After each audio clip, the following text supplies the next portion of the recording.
Jika kalian suka dengan berita ini tolong selalu support channel ini ya.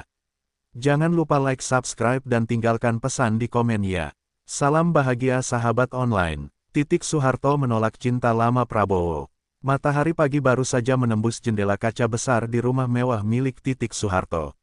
Ia duduk di beranda, memandangi kebun kecilnya sambil menyeruput teh hangat.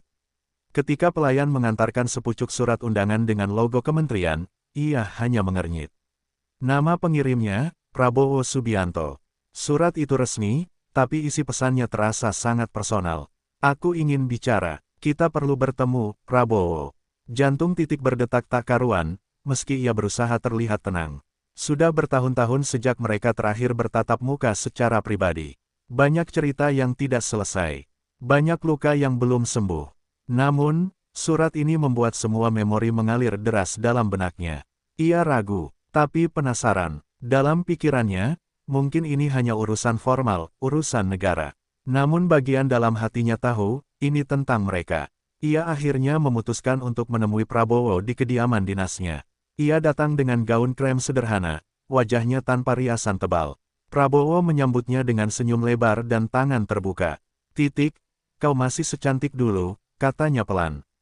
Hanya tersenyum kaku. Ia tahu bagaimana Prabowo memainkan kata. Mereka duduk, hening menyelimuti awal percakapan. Lalu Prabowo membuka suara, aku masih mencintaimu. Kata-kata itu menghantam keras dinding pertahanan. Ia memalingkan wajahnya, menghindari tatapan Prabowo.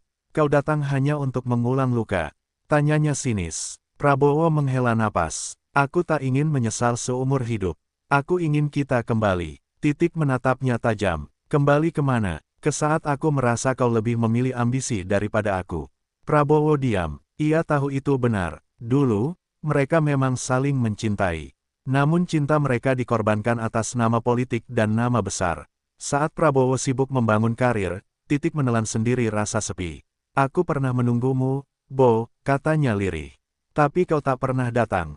Prabowo menggenggam tangannya. Aku datang sekarang. Melepaskan genggaman itu pelan. Tapi hatiku sudah pergi. Prabowo mencoba tersenyum, walau ia terlihat remuk. Aku berubah. Aku ingin menua bersamamu. Tertawa pahit. Kau pikir ini novel romantis? Aku serius, Prabowo bersikukuh.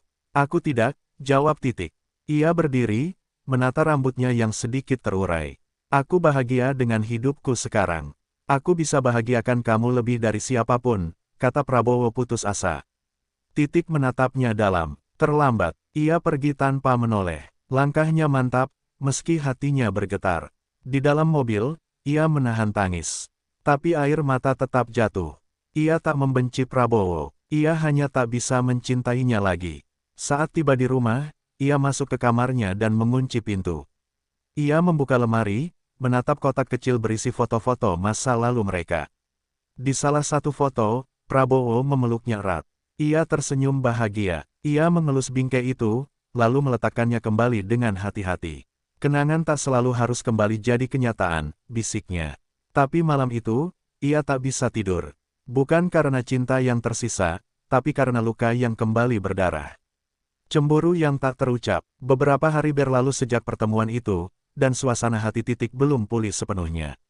Ia mencoba menenangkan diri dengan kesibukan sosial dan kegiatan amal. Namun satu hal yang tak ia sangka terjadi, Prabowo mulai tampil di media bersama seorang wanita muda. Wanita itu adalah seorang diplomat muda, berwajah manis dan penuh pesona. Mereka tampak akrab, terlalu akrab. Melihat cuplikan video mereka di televisi dengan dada bergemuruh. Cepat sekali kau mencari pelipur lara, gumamnya. Lirih, ia tahu tak punya hak untuk marah, karena ia sendiri yang menolak. Tapi rasa cemburu menyelinap diam-diam dan merusak ketenangannya. Ia mencoba mengabaikannya, tapi gagal. Menatap wajahnya di cermin. Apa aku sudah tak menarik lagi?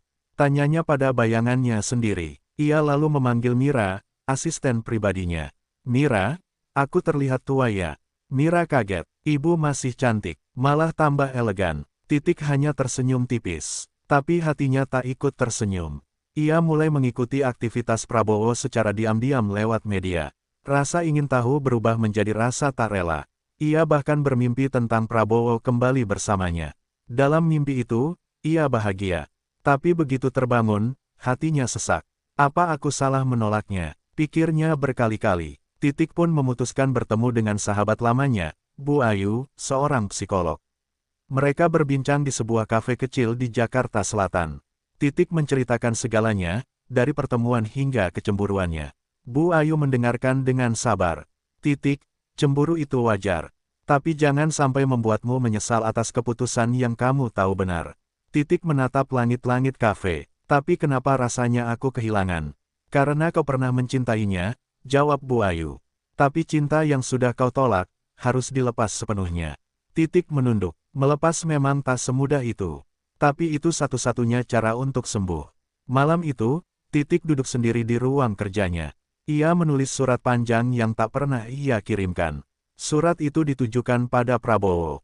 Ia menulis semua yang tak bisa ia ucapkan saat pertemuan. Tentang luka, penantian, dan rasa sakit yang ia telan sendiri.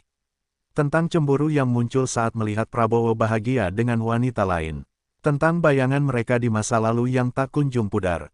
Tapi di akhir surat itu, ia menulis, "Aku tetap tak bisa bersamamu." Ia melipat surat itu dan menyimpannya di laci terkunci. Hanya dirinya yang boleh tahu isi surat itu. Beberapa minggu kemudian, Prabowo mengirim pesan singkat, "Kau baik-baik saja." Titik tak langsung membalas. Ia memandangi layar ponselnya cukup lama. Lalu dengan satu tarikan napas, ia menjawab, "Aku bahagia, dan aku harap kamu juga." Setelah itu, ia mematikan ponselnya. Ia duduk di balkon, menatap langit malam yang bertabur bintang. Kali ini, tidak ada air mata. Hanya kelegaan, karena ia akhirnya menerima kenyataan. Cinta bisa tumbuh kembali, tapi tak selalu harus disambut. Dan kadang, menolak cinta lama adalah bentuk cinta pada diri sendiri yang paling besar. Cinta yang tidak butuh kembali. Pagi itu, udara Jakarta terasa lebih hangat dari biasanya. Titik Soeharto membuka jendela kamarnya dan membiarkan cahaya matahari masuk tanpa filter. Hari ini adalah ulang tahunnya yang ke-64. Tidak ada pesta megah, tidak ada sorotan media. Ia hanya ingin ketenangan. Di meja makan, Mira sudah menyiapkan bunga segar dan kue kecil dengan lilin tunggal. "Selamat ulang tahun, Bu Titik," ucapnya penuh tulus.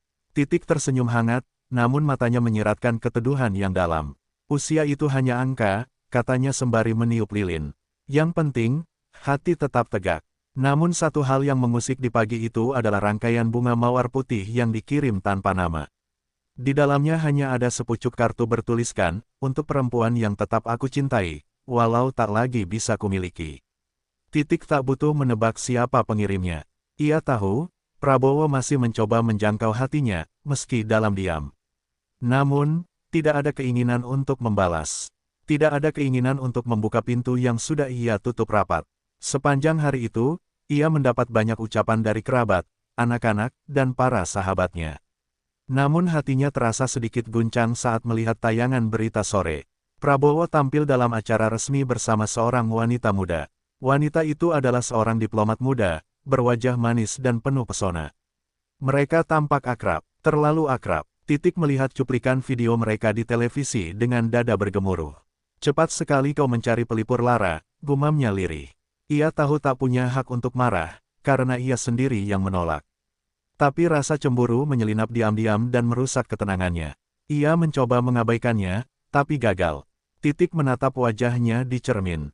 "Apa aku sudah tak menarik lagi?" tanyanya pada bayangannya sendiri. Ia lalu memanggil Mira, asisten pribadinya. "Mira, aku terlihat tua ya?" Mira kaget. "Ibu masih cantik, malah tambah elegan." Titik hanya tersenyum tipis. Tapi hatinya tak ikut tersenyum. Ia mulai mengikuti aktivitas Prabowo secara diam-diam lewat media. Rasa ingin tahu berubah menjadi rasa tak rela. Ia bahkan bermimpi tentang Prabowo kembali bersamanya. Dalam mimpi itu, ia bahagia. Tapi begitu terbangun, hatinya sesak. "Apa aku salah menolaknya?" pikirnya berkali-kali. Titik pun memutuskan bertemu dengan sahabat lamanya, Bu Ayu, seorang psikolog. Mereka berbincang di sebuah kafe kecil di Jakarta Selatan. Titik menceritakan segalanya, dari pertemuan hingga kecemburuannya. Bu Ayu mendengarkan dengan sabar. "Titik, cemburu itu wajar. Tapi jangan sampai membuatmu menyesal atas keputusan yang kamu tahu benar." Titik menatap langit-langit kafe. Tapi kenapa rasanya aku kehilangan? Karena kau pernah mencintainya, jawab Bu Ayu. Tapi cinta yang sudah kau tolak, harus dilepas sepenuhnya. Titik menunduk. Melepas memang tak semudah itu. Tapi itu satu-satunya cara untuk sembuh. Malam itu, Titik duduk sendiri di ruang kerjanya. Ia menulis surat panjang yang tak pernah ia kirimkan. Surat itu ditujukan pada Prabowo. Ia menulis semua yang tak bisa ia ucapkan saat pertemuan. Tentang luka, penantian, dan rasa sakit yang ia telan sendiri. Tentang cemburu yang muncul saat melihat Prabowo bahagia dengan wanita lain. Tentang bayangan mereka di masa lalu yang tak kunjung pudar. Tapi di akhir surat itu, ia menulis, "Aku tetap tak bisa bersamamu." Ia melipat surat itu dan menyimpannya di laci terkunci. Hanya dirinya yang boleh tahu isi surat itu. Beberapa minggu kemudian, Prabowo mengirim pesan singkat, "Kau baik-baik saja." Titik tak langsung membalas. Ia memandangi layar ponselnya cukup lama. Lalu dengan satu tarikan napas, ia menjawab, "Aku bahagia, dan aku harap kamu juga." Setelah itu, ia mematikan ponselnya. Ia duduk di balkon, menatap langit malam yang bertabur bintang. Kali ini, tidak ada air mata. Hanya kelegaan, karena ia akhirnya menerima kenyataan. Cinta bisa tumbuh kembali, tapi tak selalu harus disambut. Dan kadang, menolak cinta lama adalah bentuk cinta pada diri sendiri yang paling besar. Bayang-bayang penyesalan. Malam di Cikeas sunyi. Angin berembus pelan, menyapu ranting-ranting tua yang bergoyang di halaman rumah Titik Soeharto. Ia duduk di kursi rotan warisan ibunya, menatap langit yang tak bertabur bintang. Ada sesuatu yang mengganjal dalam dadanya malam itu. Sesuatu yang tak bisa ia ceritakan pada siapapun. Beberapa hari terakhir, pikirannya dipenuhi oleh bayangan Prabowo. Bukan hanya kenangan, tapi juga perasaan yang perlahan mengganggu ketenangannya. Ia mulai memutar ulang dalam pikirannya, percakapan mereka yang terakhir. Cara Prabowo menatapnya, cara ia mengucap, "Aku masih mencintaimu." Ia ingat saat ia menolaknya dengan penuh keyakinan. Waktu itu, ia merasa bangga pada dirinya, karena bisa memilih harga diri dibanding rasa rindu yang lama terpendam. Tapi sekarang, keyakinan itu mulai rapuh. Titik mulai bertanya dalam diam, apakah aku terlalu cepat memutuskan? Di layar televisi, wajah Prabowo muncul lagi. Kali ini ia sedang mengunjungi daerah terpencil, membagikan bantuan. Prabowo tampak hangat, tertawa lepas dengan warga, dan sesekali terlihat menggoda seorang jurnalis perempuan yang ikut meliput. Wajah wanita itu cantik, muda, dan penuh antusiasme. Titik menahan napas. Hatinya seperti disayat pelan-pelan. Bukan karena Prabowo bersama wanita lain, tapi karena untuk pertama kalinya ia merasa kehilangan sesuatu yang dulu datang padanya, tapi ia tolak. Mungkin aku terlalu percaya bahwa aku baik-baik saja tampaknya, batinnya lirih. Malam itu, ia membuka kembali laci meja yang selama ini ia abaikan. Ia keluarkan surat yang dulu ia tulis untuk Prabowo, surat yang tidak pernah ia kirim. Ia membacanya lagi, dan di baris terakhir, ia tambahkan sebuah kalimat baru, "Dan jika waktu bisa diputar, mungkin aku akan memelukmu sekali saja sebelum pergi." Air matanya jatuh satu-satu. Ia tak lagi menahannya. Ada ruang kosong yang pelan-pelan terasa semakin besar dalam dirinya. Ia rindu, ia cemburu, dan ia mulai menyesal. Tapi ia tahu, mengakuinya bukan hal yang mudah. Beberapa hari kemudian, ia menghadiri sebuah acara kenegaraan. Sebagai putri Presiden kedua Indonesia, namanya masih dihormati di berbagai forum. Ia datang dengan kebaya biru dongker, rambut disanggul anggun. Tapi jantungnya berdetak tak beraturan ketika melihat Prabowo berdiri di podium utama. Prabowo berbicara dengan penuh wibawa. Setiap kata yang ia ucapkan menggema kuat. Namun mata Prabowo sempat menyapu ke arah tempat duduk Titik. Dan untuk sepersekian detik, pandangan mereka bertemu. Ada jeda di sana, diam, tapi penuh makna. Setelah acara, Titik berjalan pelan ke arah pintu keluar. Tapi suara yang sangat ia kenal memanggilnya, "Titik." Ia berbalik. Prabowo berdiri di hadapannya, tersenyum. Tidak selebar biasanya, tapi lebih tulus dari yang pernah ia lihat. "Senang lihat kamu datang." Titik mencoba tersenyum. "Pidatomu bagus. Terima kasih. Tapi ada yang lebih penting dari pidato tadi," ujar Prabowo dengan nada rendah. "Aku hanya ingin tahu, apa kamu benar-benar bahagia sekarang?" Pertanyaan itu seperti peluru. Titik tak siap. Ia menunduk, mengatur napas. Tapi akhirnya menjawab, "Aku berusaha." Tapi kadang, aku bertanya-tanya. Prabowo tidak menekannya, ia hanya mengangguk pelan. Aku tak pernah menyesal mencintaimu. Titik menatapnya kali ini lebih lama. Di balik mata tajamnya, ada perasaan yang tak bisa ia sembunyikan lagi. Ia ingin mengatakan sesuatu, tapi suara hatinya terlalu bising. Setelah itu, mereka berpisah lagi. Tapi malam itu, Titik kembali ke rumah dengan hati bergetar. Ia memandangi dirinya di cermin, dan bertanya pada bayangan itu, apa aku sudah terlambat? Mira, yang memperhatikan tuannya dari kejauhan, merasa ada perubahan. Ibu, katanya pelan, jika ibu masih peduli, tak ada kata terlambat untuk bicara dari hati. Titik mengangguk, tapi tak berkata apa-apa. Ia hanya menulis lagi di buku hariannya malam itu, cinta yang aku tolak, kini menghantui. Bukan karena dia pergi, tapi karena aku sendiri yang melepasnya. Kalau kamu merasa cerita ini menyentuh dan penting untuk disuarakan, bantu kami dengan like, komentar di bawah, dan jangan lupa subscribe agar kisah-kisah inspiratif lainnya terus hadir di layar kamu. Terima kasih. Salam bahagia sahabat online.